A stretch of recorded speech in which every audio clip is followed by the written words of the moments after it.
So nice to see everybody. I'm Will Marenberg. I'm from GroundTruth, and then obviously we have our esteemed guest Meghan Hurley from Claire's, who also formerly from Farmers Bridge. So Liz, as Liz was speaking, Meghan was fist pumping in the back. You guys can see it. She had all her talking points. She was great. Yeah, she was micro restaurant.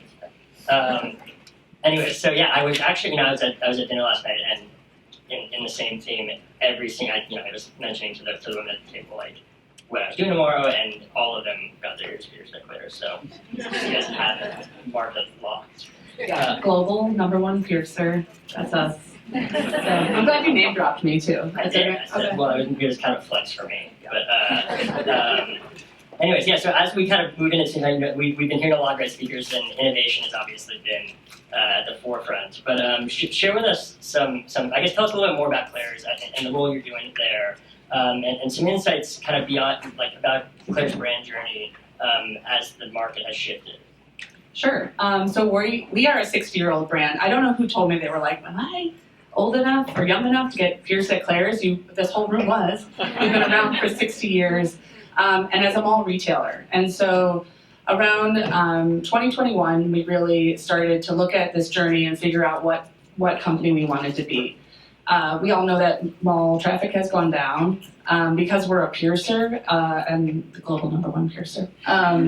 You come, and we own a rite of passage with youth. So people are still coming to malls to go to Claire's, but then not coming back because they're not necessarily going to malls. So in 2021, we really started on really figuring out our brand and how we exist outside of malls. And so looked at our brand platform, talked to our consumers. We target Gen Z and Alpha. We call them Gen's Alpha. I'm obsessed with them. I'm also a mom, so I just find them, I don't know, I'm not a younger generation hater. I just love them, and they're going to be our bosses one day, so keep me in business. Anyway, so we really looked at what our brand could be, and this was, until I started working at Claire's, I didn't totally understand this, but we're a mall retailer. It's retail. And we weren't a brand. And to me, Claire's is a brand, and I recognize it, but it really wasn't. Like, so much of what Claire's is we pick up traffic from the mall. And so in 2021, we really looked like, how do you drive from being a mall retailer, relying on the mall to drive most of your traffic and piercing into a global brand? And we are global. We are in Europe, Middle East, and just newly in Mexico. And so it was really about addressing the change in the generation and what they really wanted, but also our offering. So we do piercing, but how do we update our product? And where do we go? So I hope all of you have also noticed that Claire's has expanded channels. We're not just in the mall. You will see us in a lot of CPG locations. So we have a really great partnership with Walmart, where we sell product, but also pierce in a lot of their stores. We just launched with Walgreens. We're also in higher end places like Macy's, Galeries Lafayette in France. Still hoping to see that location. I think it's really important for me to go to Paris. Super important. And then we're in places like Asda in the UK. So we really started to look at the mall. Retail locations still very important. Piercing is really important to our business. But Claire's means so much to so many people, and the idea of self-expression isn't just about piercing in the mall. And so where else can we show up? And we've really expanded our footprint. Yeah, that's great. I mean, obviously, piercing is a great hook, right? And it's a good way to get buyers in. But what kinds of things are you doing to keep the identity of Claire's with you as you're kind of moving into this new landscape? Yeah, what's interesting, and we mentioned it earlier, the nostalgia part is a fine balance. So many millennial parents feel so many wonderful things about Claire's, and so many kids don't care at all what their millennial parents have to say about anything, as one of those.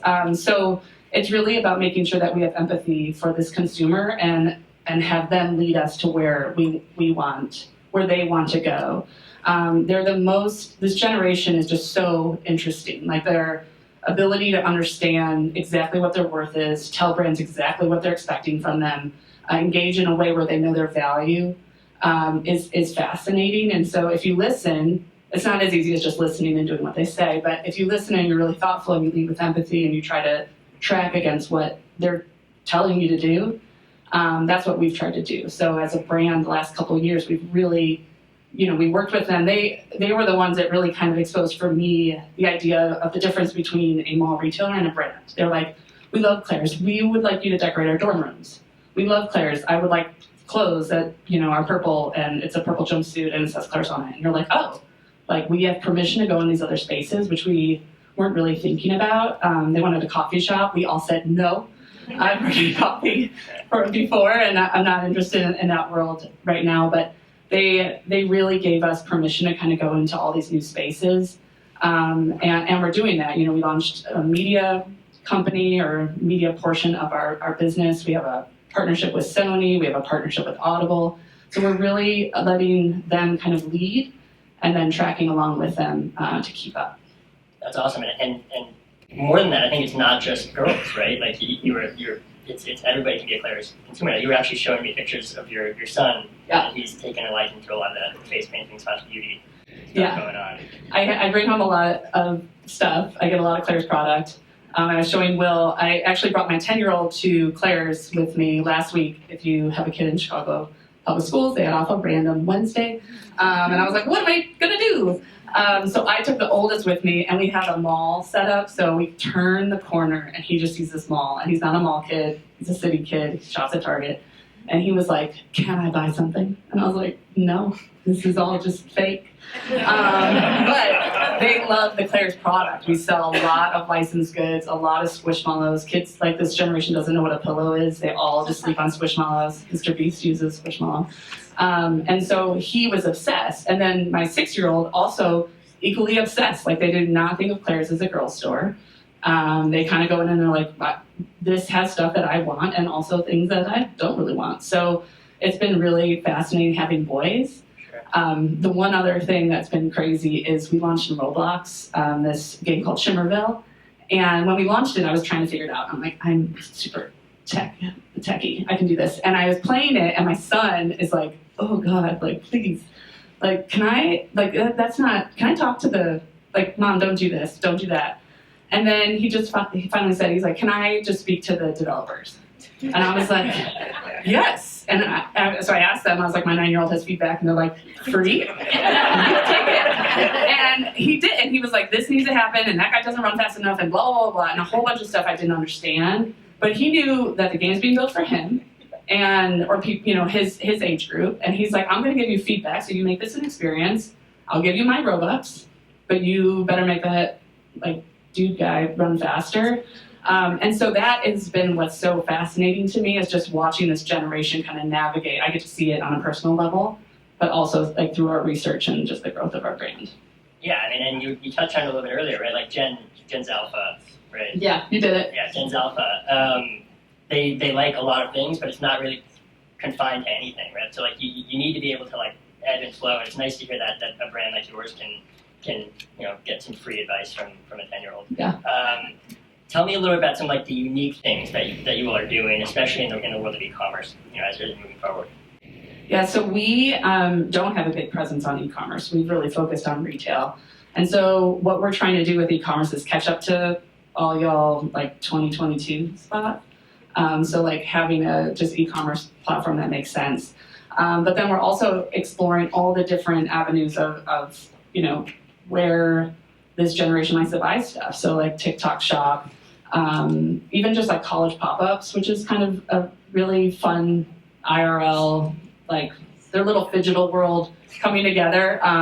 But you kind of can explore all these different opportunities to sell stuff.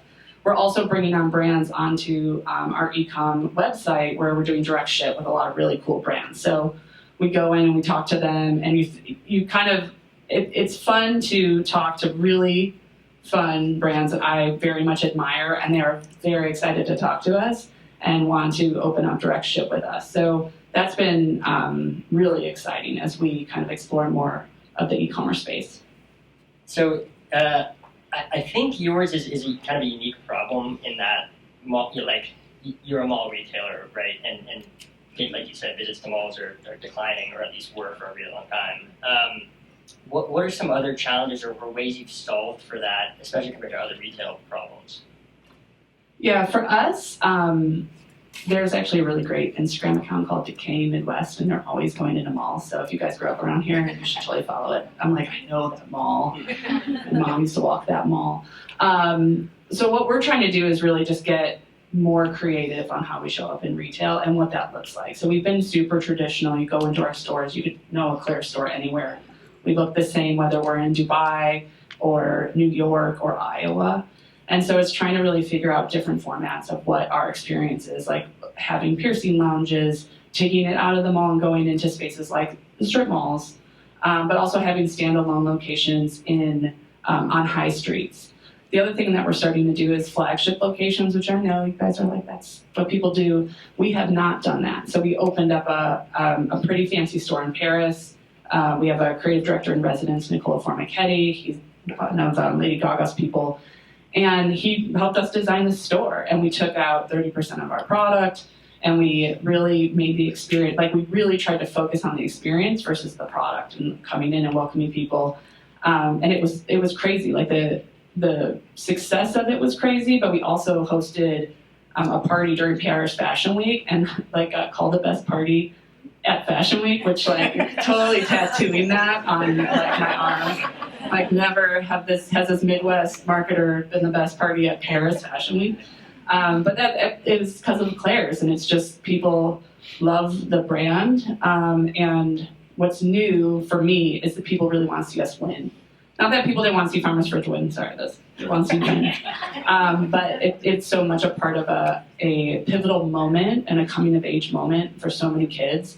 And we support so many kids on just expressing themselves like that. That's what kind of meet you where you're at, wherever you want to do. And so it's been really cool to do these fun things that everyone's like, yeah, we're open to it. Has the in-store experience changed? I mean, kind of going along with that, has like, the in-store experience changed much? Or like, if so, how much? Slightly. We're going through some changes right now. Like we've launched a lot more beauty. I'm sure everybody knows about the Sephora kids on TikTok. But so we've launched a lot of beauty stuff, which has been really fun. The other thing that's been interesting about the way our stores are set up is an older generation, like you could shop by archetype or persona, or you're like I was very clearly a preppy kid in high school. That's like I like colors. And so there's a part of Claire's that like I would shop and I would look like that all the time. And this generation, they like do not abide by those rules. And it's not like they have disdain for my generation that does.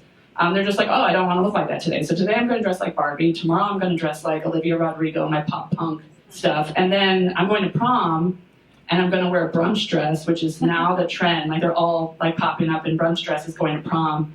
And so that's what has changed about the experience is how you shop for trend and how you shop for like within a brand or like your own kind of vision, because they're much more of a scavenger hunt happening throughout the store than was happening prior years. Yeah, that's interesting, especially when, for 3 different days of the week, they might want to be 3 different outfits completely, right? Yeah, I mean, my kids like go in costume, like which is crazy. Like kids go to school in costumes, like, and then they change into pajamas that are costumes. And so when you think of that, those kids kind of growing up, like they're going into a store and like Coquette is a huge trend right now. That is like Lana Del Rey bows everywhere. But so is Olivia Rodrigo. So, which she is like what we would call goth, us older folk. And you would never in my age ever, like the goth kids were over there. And like Pretty in Pink kids were over there and they did not know each other. And now it's like that is so fluid, which is really fun to see, hard to market to and hard to buy product for, but really fun to see and engage in. So do you think it's still, obviously that's at least somewhat important, but so you have this consumer base who has gone from parents who got their ears pierced to now kids who are expressing a lot about themselves and want to dress both like goths and preppy. Are you finding that you need different strategies to reach each of them? No. So I said that way too confidently. We are really the space for self-expression. And so we try to have a wide variety of product in our stores so that you can choose however you want to look and however you want to show up. So for us, it's not really about like you are this type of person. It doesn't really work like that. That's not working with them. Their interests are so broad, and their awareness of who they are is so heightened. It's just fascinating. And so we'll offer, we'll do all our products and we'll go through rounds and rounds of revisions, but that could change on a dime with what is trending on TikTok. I think that's the harder part. It's not really marketing towards individuals, but it's like, how do you keep up with culture, especially when you have product timelines? Like, I think that's been, like, Hailey Bieber does something, and you're like, oh, shit. Like, I don't have those nails. And that's kind of like, that's probably a lot harder in my world than figuring out how to market to different individuals. Got it. Are you, in some aspect, I think Claire's is fairly unique. Where do you think you're standing out against some of the competitors that you come up against? I think because of like big box, there aren't very many brands that talk directly to this generation or with this generation. I would say too, like we really try to engage our consumers and hand over this latest campaign that we launched in spring, like we call it the collab, but we handed over the marketing campaign. It was the best set I've ever been on because it was all just normal kids just chatting away, and so well behaved and just amazing. But they were the front of the camera, they were behind the camera, they were driving so much of what is happening. So that I think is like, that's what makes it work. Yeah. Awesome. Yeah, I think the connectivity to Gen's Alpha is like really stand out with Claire's, right? What's exciting you about what you're working on now? You obviously have a bunch of marketing efforts that you're very excited about, but like in the future of Claire's, what are you most pumped about? I really love the beauty trends. I tried lip oil for the first time, and it's like so cool. I was like, oh my gosh, these kids are really driving so much great product that is, pretty well priced in our world. So I really love kind of the beauty trend and all of that. And then we are really doing a lot in the licensed world. So it's Hello Kitty's 50th birthday. She looks so great for her age. It's only up in November. But we've been working with them on some really fun stuff. And I think that's a little bit different for Claire's, which is, Claire's branded product in a Claire's store. So I'm really excited about us kind of expanding into new spaces like that. It's always fun to co-brand too, because you get kind of two houses meeting in the middle. Yeah. Obviously, social is a big thing for you. What other channels are you doing to kind of push some of the Claire's messaging, or I guess tell us a little bit about your mix there? Yeah, social's huge. TikTok is our spot. Content is like the hardest thing to come by, and that's really where we're focused. So we really try to be a social first organization. Emails are awesome for the millennial parents to know about deals, but when you're really trying to engage this audience, it is not just it is TikTok. And so what we've done is we have launched a college creator program where we work with all these college kids to help us with, it kind of reminds me of the olden days when we used to have house party. Does everyone remember that? Like the CPG, like Doritos would be like, we're going to send us out to the cool mom on the block. So you for that long ago. Was it? Is it still going? No, I don't. I hope the marketer's not here. It's a great program. Anyway, we engage in that way, and that's really how we're trying to grow a lot of our TikTok content, which is our main, really our focus. And that's been really fun. We got on like the New York Times front page of the business section. You're like, we're talking about TikTok and kids in the New York Times. This is fun. So that's really what we've been focusing on. We, of course, have traditional programs with CRM. And then last year, we relaunched our loyalty program, which has also been a lot of fun. So made it actually something that is engaging and like you can get things, and that ramping that from what it was before, which was a pretty stale program, has been like for this year, I'm just like, oh my gosh, we're going to do some really great things. Yeah.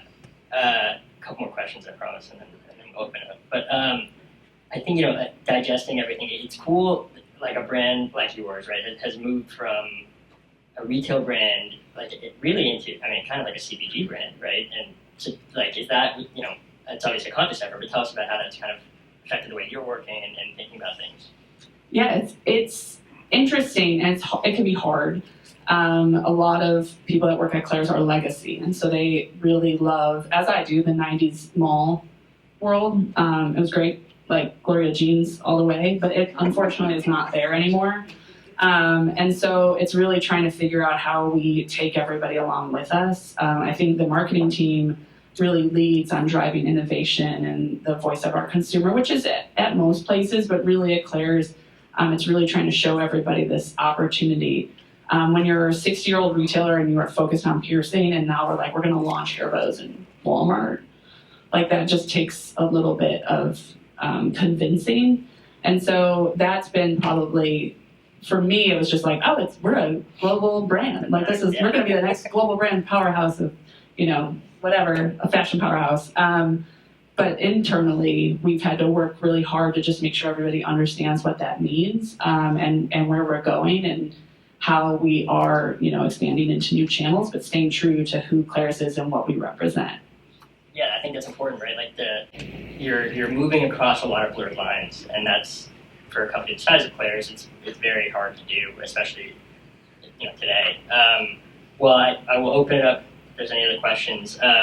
But yeah, I think like the sense of connectivity to your community it's been great, and it's cool to see you guys keep growing. Thanks. Have you guys done the piercing parties, Claire's?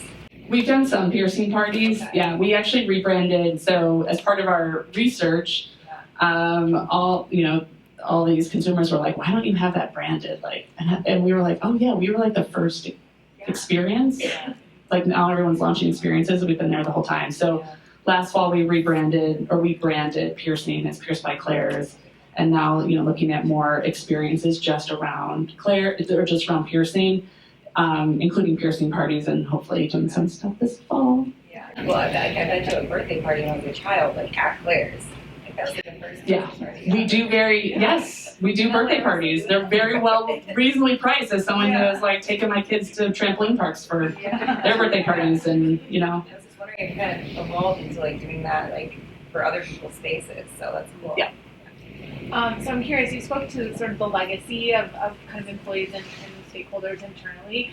Similar to how you've reimagined your category, how have you helped to get that internal buy-in, knowing that those younger generations are really being more fluid in self-expression, and that perhaps some of the more stereotypical ways to market to consumers for your products is no longer the approach? And what have you done to really get internal stakeholder kind of willingness to try new things? Yeah, that's a great question. For the marketing team, what we really try to do is have our consumers tell those stories. We've worked on a couple of different things, especially with mental health, which is a tough one, right? Because as an adult, I put an understanding on mental health, or my parents have a different understanding of mental health. So when you get to the kids and they have these really adult language around mental health, that's been one that's really tough internally to understand. And so in cases like that, it's, we kind of open the mic up to this generation to talk, to lead the conversation and be the conversation. And that has helped. With kind of everything is that way, right? You don't want to hear me tell you I've been near the research, I know better than you. But it helps to just bring Gen Alpha around and have them speak for themselves, because what's been the wildest thing is when I've marketed to other generations or millennials, or, it's we do focus groups and we do this thing, and they're not in any of those spaces. And so, and our leadership team is not on TikTok, nor is their TikTok feed going to deliver what I need them to see. So that's what we've really tried to do, is just encourage more engagement with our consumers. And then we do watch TikToks, as a executive team. We'll bring those to meetings. We watched all those wild Sephora kids just spending lots of money, which was so interesting and fascinating. And they had no idea it was a complete blind spot. But that's really how we try to do it. So obviously your end users, Alpha. Good job.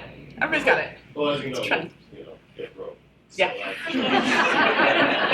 Yeah. So kind of explain a little bit of strategy of not see most of your content on social and TikTok, but that's not what the parents are. They take them to the location. Yeah. We're reasonably priced. So our if you shop at Claire's, we are known for this buy 3 get 3 deal. And so anybody who's taken their kids to Claire's knows, like, there's a negotiation that happens with your kids where they're like, I'm going to get these 3 items, and then you're getting these 3 items free. So we are really promo heavy, and try to make sure that we have reasonably priced items. We also are coming out with a lot more entry level price points. So I mentioned beauty.